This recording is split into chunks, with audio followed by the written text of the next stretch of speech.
Sir, ano ba ibig sabihin ng sent to all? Paano ba to? How would this work?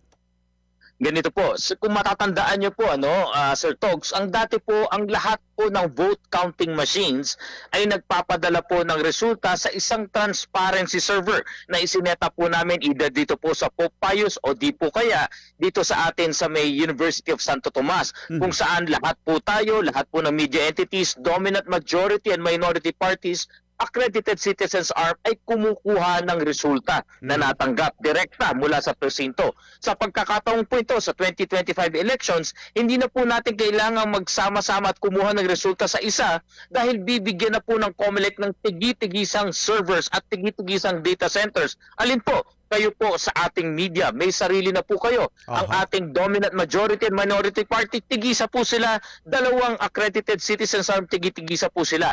Ilalagay po natin sa isang malaking facilities, kanya-kanya po tayo ng kwarto, may kanya-kanya tayong server. At pagdating sa huli nga po, sabay-sabay po tayo makatatanggap dahil po ang automated counting machines or HCM ay dinisenyo para mag-send to all. So ang mangyayari nga po niyan, biruan po namin, halimbawa dumating sa punto ng oras, alas 7 ng gabi, alas 8 ng gabi, ay tayo lumabas ng ating kanya-kanyang kwarto at tanungin natin, natanggap niyo na ba yung resulta ng Daraga Albay? Ilan ang natanggap niyo resulta?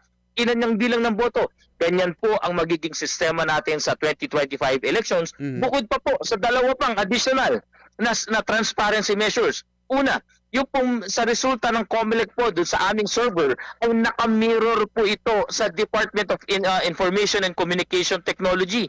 So kung ano po yung natatanggap ng COMELEC ay nakikita nila. At ikalawa, lahat din po ng tinatanggap natin real time ay makikita sa isang election results website gaya po nung ginawa namin ng 2022.